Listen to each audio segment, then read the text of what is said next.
Kiswahili kitukuzwe. We are action. Sasa tumefanya action na tunajaribu kuongea kama Wakenya wa kawaida. Kiswahili kitukuzwe milele na milele. Wakati ambapo nilikuwa katika chuo, tulikuwa na hiyo msemo mimi kwamba ni millennial. Mimi ni millennial. Na jinsi ambavyo system ya masomo imebadilika katika mfumo huu mpya wa CBC, mimi sijaelewa hiyo maneno. Ilikuwa tofauti sana na venye tumefunzwa. Mimi ni millennial na nimekukua katika ile mfumo ya 844. Na kuna mambo mengi sana ambayo kwamba yamebadilika katika huu mfumo mgeni, katika huu mfumo mpya.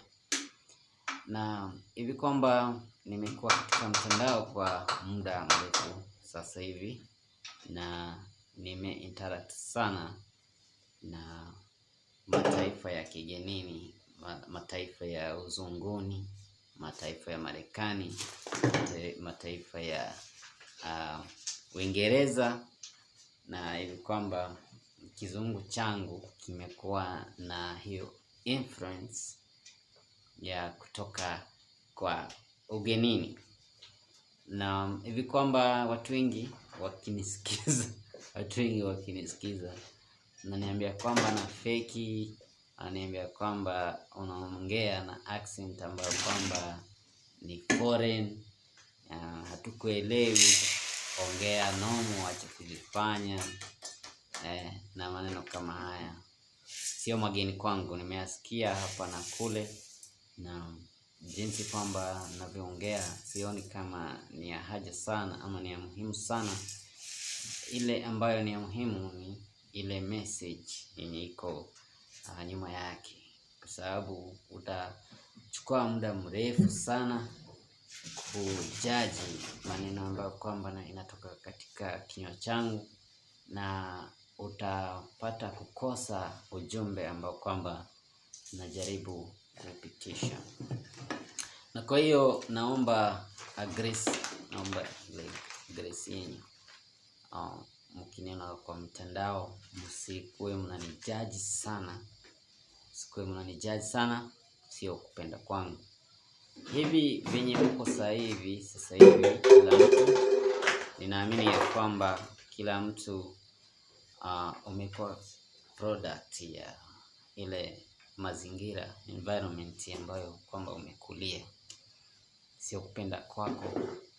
Sometimes unaweza jipata kwa ghetto, sometimes unaweza jipata mjini, sometimes unaweza jipata katika vitongoji duni, sometimes unaweza jipata mahali popote.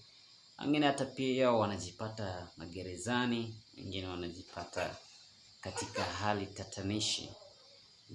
Lakini kwa hiyo yote kuna mchango wetu katika hiyo, na mara nyingine unaweza kujikuta kwamba hauna mchango wowote katika kujipata pahali pabaya, mahala pabaya pa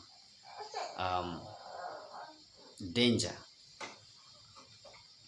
Yote 9-10 ni kusema kwamba tukuwe na ile hali ya uwiano, tukuwe na hali ya maridhiano, tukuwe na hali ya maongeano, na tuweze kupatana, na tuweze kuvumiliana, na tusichukiane, tusikae ni kama kwamba tunakaa ndani sana, tusikae ni kama kwamba tunajigawanisha katika misingi ya majimbo na misingi ya kikabila na misingi ambayo kwamba itatutenganisha zaidi kama wananchi wa Kenya, wananchi wa East Africa Community.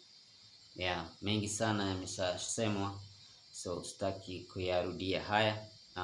Yangu ni kujitolea mhanga na kujituma katika kazi zangu na kufanya kile ambacho kwamba naona inafaa katika ule wakati unafaa, katika ile mazingira inafaa, na nitajaribu kuendelea kujifunza jinsia tofauti. Nitaendelea kujifunza tamaduni na itikadi mbalimbali zinazozingatia umuhimu wa kukaa pamoja sisi kama wanachama wa East African Community. Na kwa hayo mengi na machache, nimeshukuru sana kwa muda wako. Tupatane pale katika comment section.